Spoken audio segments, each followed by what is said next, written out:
And now I want to introduce Martin Wolf, the chief economics commentator at the Financial Times. Martin has had a long and storied career and has authored numerous books, including his most recent must-read book, The Crisis of Democratic Capitalism. This is really the only book that captures and details what is at stake in financial reform and in making sure that the financial system is stable, doesn't threaten the economy, or cause catastrophic crashes like 2008. However, now, too often we have a financial system that acts as a wealth extraction mechanism for the few, rather than a wealth generation system for the many. As those few increase their wealth year after year, too many of them are using their economic power to buy political power to increase their economic power. Martin connects this to the erosion of democracy, which he shows flows in substantial part from the inability or unwillingness of governments to deliver economic stability and progress for the vast majority of people. While that very small segment not only gets richer, but when they get in trouble, they get bailed out. He demonstrates how our economy has destabilized our politics and how our politics has destabilized our economy. The financial crisis was a key turning point that made all of these trends worse and starkly visible. Everyone saw how Wall Street got bailed out and Main Street got the bill and the economic suffering.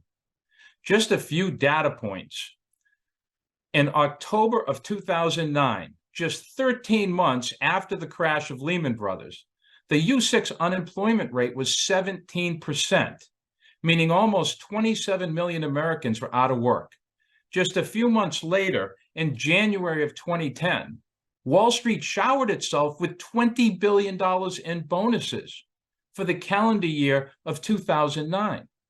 That was a 17% increase over the bonuses they paid themselves for 2008. At the same time, those banks received hundreds of billions of dollars in TARP money and trillions of dollars from the Federal Reserve to bail them out of the consequences of their reckless, if not illegal, misconduct. It's shocking but true. The very people who caused the crash caused massive unemployment, 16 million foreclosure filings, the loss of savings and retirements, and so much more, rewarded and enriched themselves while the country suffered. That and similar episodes are the fuel that have ignited widespread discontent that is lashing out in the political process, creating dangerous economic, financial, and political conditions.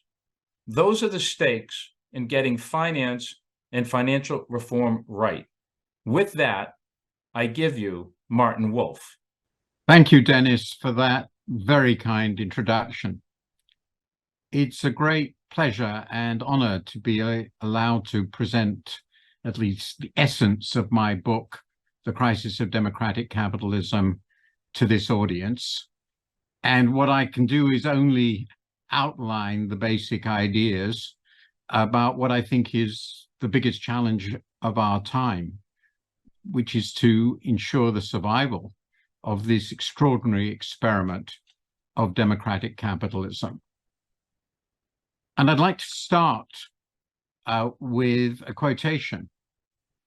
And the quotation is as follows: "It is clear then that the best partnership in a state is the one which operates through the middle people, or in contemporary parlance, the middle classes. And also that those states in which the middle element is large and stronger, if possible, than the other two together, or at any rate stronger than either of them alone, have every chance of having a well-run democratic constitution."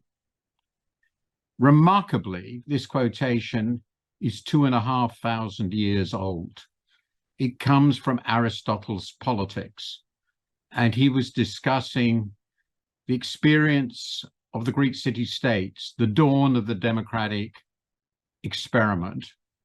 And he was saying something which I think is absolutely fundamental importance in our time.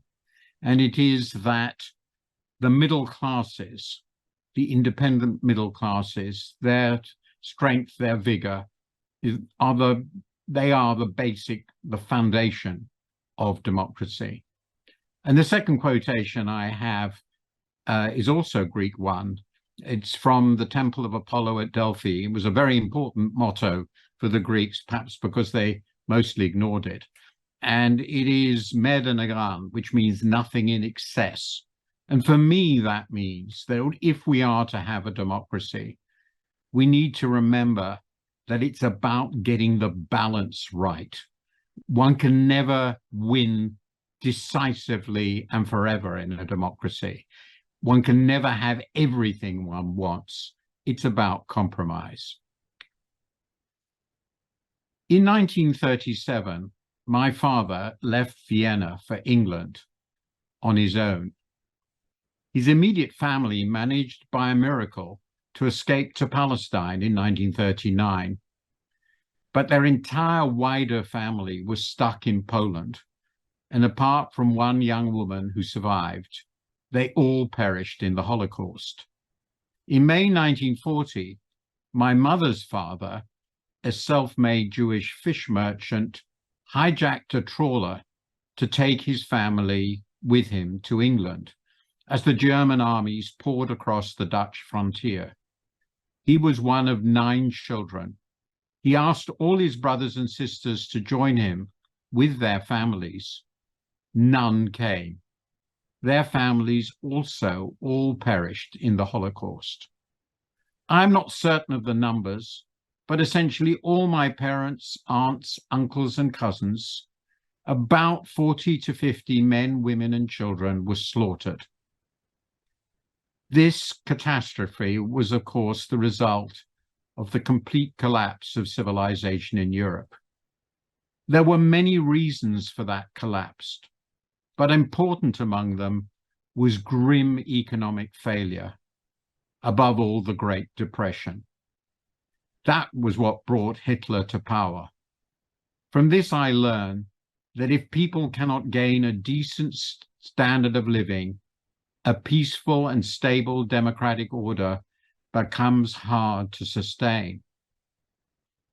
That is why the theme of this book of mine, which I began to write as Donald Trump became president of the US and the lies of the Brexit campaign transformed my country, has seized me.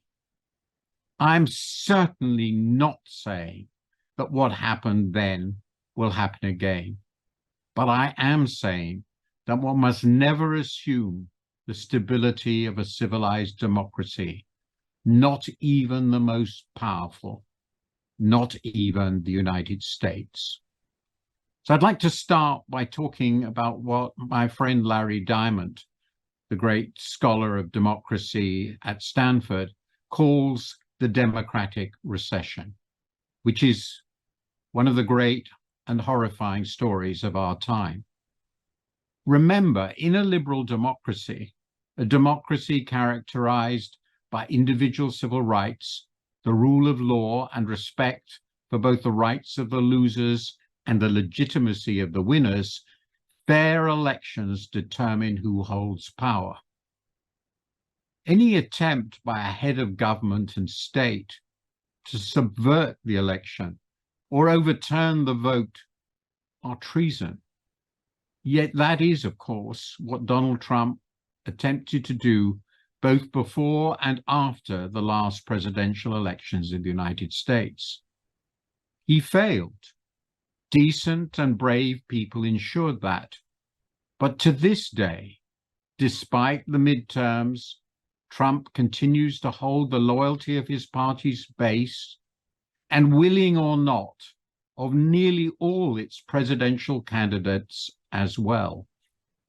Meanwhile, such conservative stalwarts as Liz Cheney have been defenestrated. Her crime, stating that Trump's big lie, that the outcome of the election was a lie, is indeed a big lie. Thus, the Republican Party, one of the 2 main parties in the world's foremost and most significant democracy, is no longer committed to the most fundamental of all democratic norms, fair and free elections. Yet how can any democracy survive if people think the only thing that matters is winning? Democracy must be founded on certain moral values, the belief that we are all citizens, the belief that we govern through debate, and the belief that we argue honestly. With those values gone, what is left but simple and brutal violence? Trump is, alas, far from alone. Freedom in the World, from the independent US watchdog Freedom House, published every February, has reported an 18th consecutive year of decline in the health of liberal democracy. The democratic recession, noted by Larry Diamond more than 1.5 decades ago, is now close to a democratic depression. This decline has occurred in all regions of the world, notably in the fragile democracies that emerged after the Cold War. But most significantly, it is also observable in core Western democracies, including the US, the most important of all. Indeed, the country that saved democracy in the 20th century. So let me turn now to how this extraordinary system of democratic capitalism was born. According to the Polity4 database, remarkably, there were no democracies in the world at all some 2 centuries ago. And even where republican institutions did exist, as in the US, the franchise was highly restricted on the grounds of sex, race, and wealth. Then, as this chart shows, if you look at the brown line, which shows the proportion of countries in the world at that time that had democratic governments, franchises, as we can see, were widened, and slowly but surely universal suffrage democracy emerged and spread in fits and starts to cover half of the world's countries after 1990, before that rise stopped and in fact has began to decline. And this transformation towards democratic systems was a true political revolution. And the other thing that is remarkable is that this occurred in rhythm with what was happening to the world economy. So the other lines, the blue and the orange line, show the ratios of world trade to global output. And you can see that when democracy rose in the late 19th and early 20th centuries, the trade was rising. The collapse of democracy occurred at the same time as the collapse in world trade, and the final surge in democracy occurred at the same time as the world economy became more open. I'm not suggesting some simple cause and effect. I'm just suggesting that in optimistic times, times when trade is booming, when economies are becoming more open, when people are getting better off, then democracy itself also seems to become stronger. The big question, obviously, is why did democracy arise at all? What motivation, what engine drove the shift towards democracy in so many countries? Not every country ever, but to so many countries. It's worth remembering that the normal way for our ancestors to structure the economies and politics of complex societies has been, so to speak, for power to marry wealth and wealth to marry power. Quite simply, the most powerful people in society were the richest and vice versa. And absolute monarchs, where they existed, effectively owned everything. So why did this revolutionary change towards democracy occur? And what did it have to do with the progress of the liberal economy? The answer lies with the emergence of a marriage between these two very different partners, a liberal economy and a democratic polity. Market capitalism and democracy are, I argue, complementary opposites. The market economy and universal suffrage democracy both reject ascribed hereditary status. They embrace instead the idea that people are entitled to decide important things for themselves, even their place in society. Market capitalism rests on ideals of free labor, individual effort, reward for merit, and the rule of law. Democracy rests on ideals of free discussion and debate among citizens when making those laws. Both, then, are deeply rooted in ideas of freedom.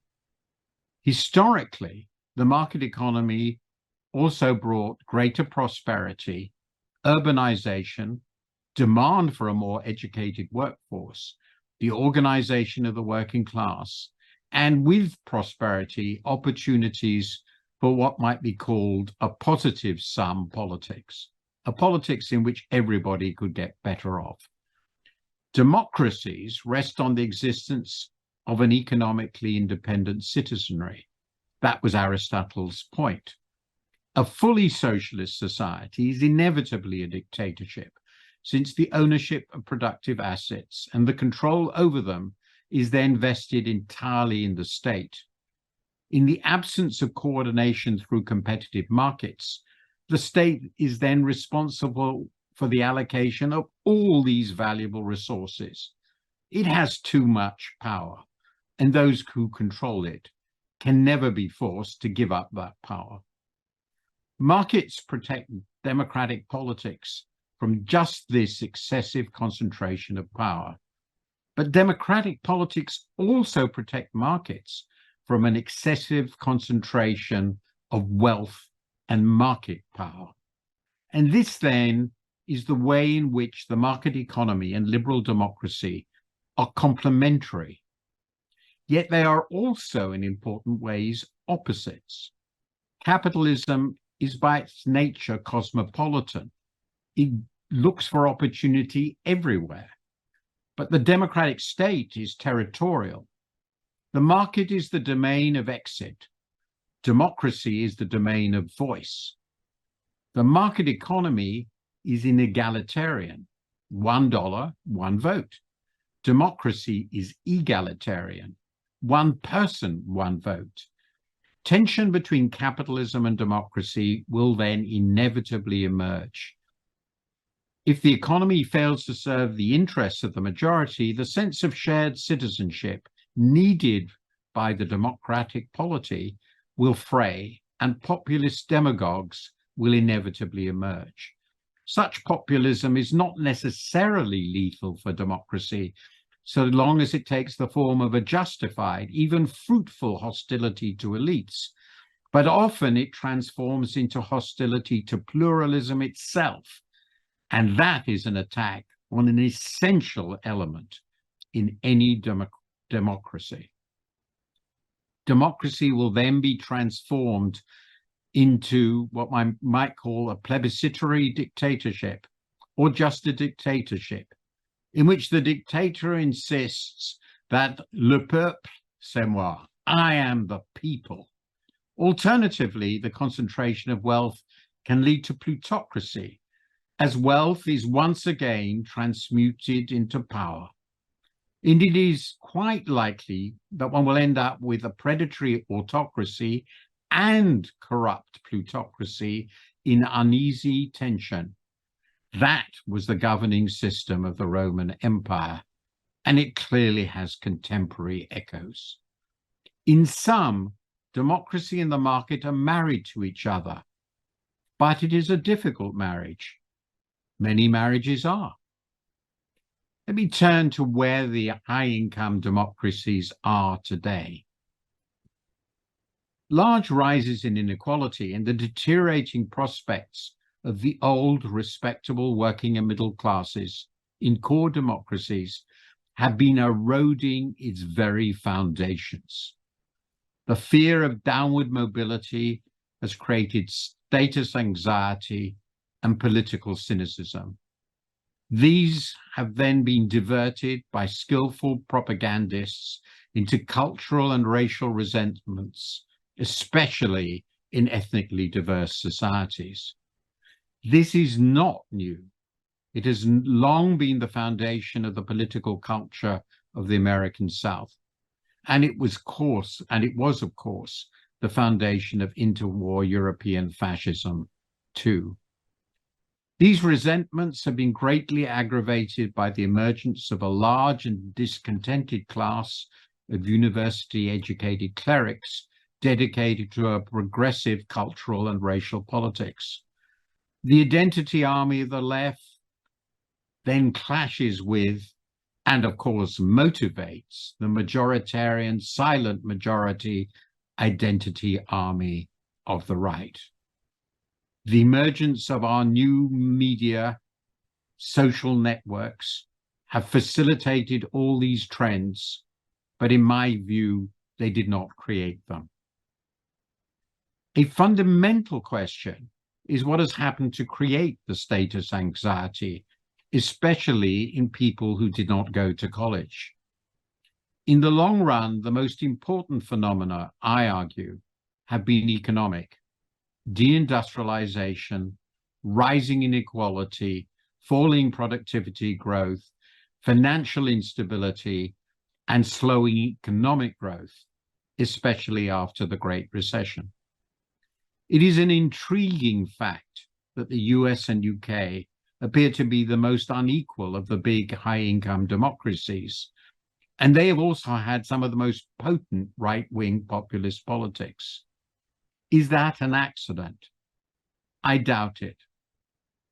The Chicago University economist and former governor of the Reserve Bank of India, Raghuram Rajan, argued that easy credit papered over these trends before 2008, but that blew up in the financial crisis, which turned out to be a decisive transformation economically and politically.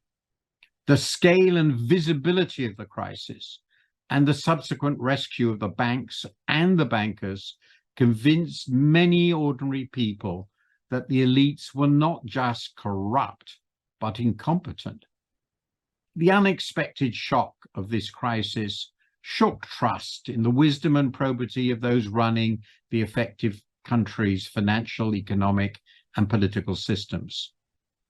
Most policy mistakes in economics are invisible to the bulk of the voting public, but nobody could possibly fail to realize that those in charge had failed to recognize the risks they were allowing and had allowed the financial sector to run.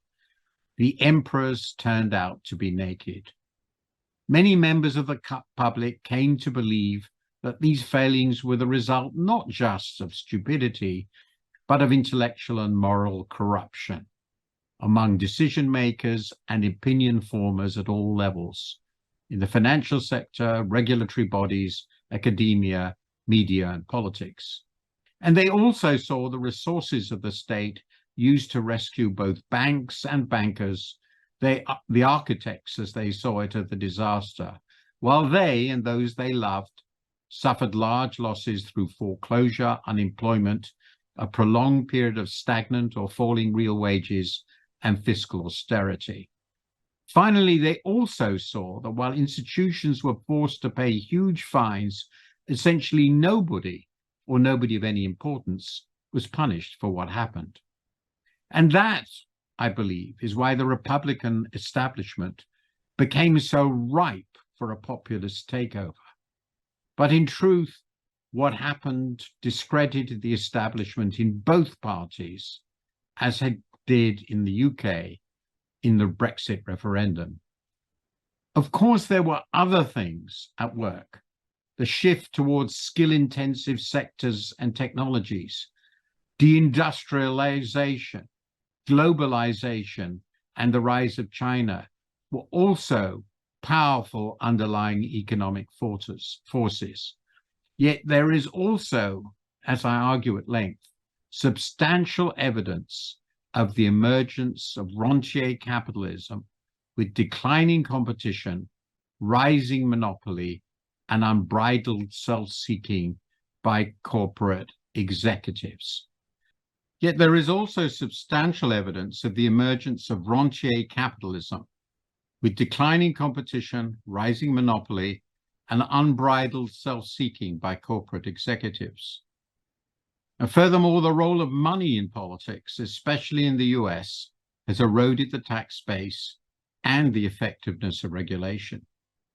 No wonder people are cynical about politicians. Let me just illustrate a few of these points in the following slides. So my first slide shows what has happened to the share of industry in employment, and with countries ranked by the decline in that share between 1970 and 2019. And this is shown for the major developed countries. And the really important point is nothing special happened in the US. There has been a large decline in the share of people working in industry in every economy. And this is simply because there have been very rapid rises in productivity in these countries. And the US is bang slap in the middle. And here is a second really crucial feature of what has happened. And this is the decline in productivity growth in these economies over time, particularly in the countries that had very rapid productivity growth in the 1950s and 1960s. And the decade of the 2010s, there seems to be a temporary improvement now, has been particularly bad in many, many countries, notably in the UK and in Italy. So productivity growth has been really disastrously poor in the last decade. This chart shows what has happened to economic performance since the financial crisis, and therefore illuminates the politics of that crisis. And for these countries, the same countries, it shows how far GDP per head had fallen really just before COVID and as a result of COVID, but you can see it already before COVID, for the set of countries below what would have happened if GDP per head had continued to rise as the 1990 to 2007 trend suggested. And here we can see that, with the exception perhaps of Germany, every country is well below trend. The US, for example, has GDP per head in 2021, which was 20%, between 20 and 25%, about 23% below what it would have been in the pre-crisis trends that continued. And in other countries, like the UK and Spain and Italy, the performance has been even worse. So it's not surprising people are so concerned about what's happening to their lives. And with that realization, we have to think about how democratic capitalism fits into today's world. In a very well-known book, Branko Milanovic, formerly at the World Bank, argues that capitalism is alone. It has won. But the question we have to ask, particularly in the light of the performance I've just discussed, is what sort of capitalism has won? Is it what Milanovic calls liberal capitalism and I call democratic capitalism? Or is it what he calls political capitalism and I would call, quite simply, authoritarian capitalism? Now, if we look at the world today, we see there are two forms of authoritarian capitalism that are the rivals of democracy. The most common version derives from a hostile takeover of democracies from within. The would-be autocrat eats it out.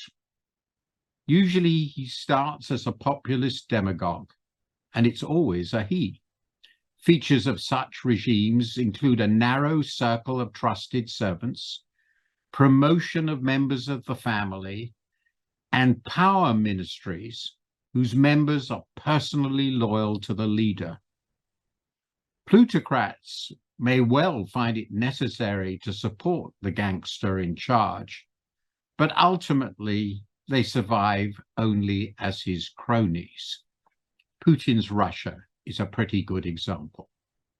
The other and very different challenger of democratic capitalism is what I call bureaucratic authoritarian capitalism, or in brief, the Chinese system. A communist bureaucracy operating a capitalist economy can, it appears, be self-disciplined, long-sighted, technocratic, and rational.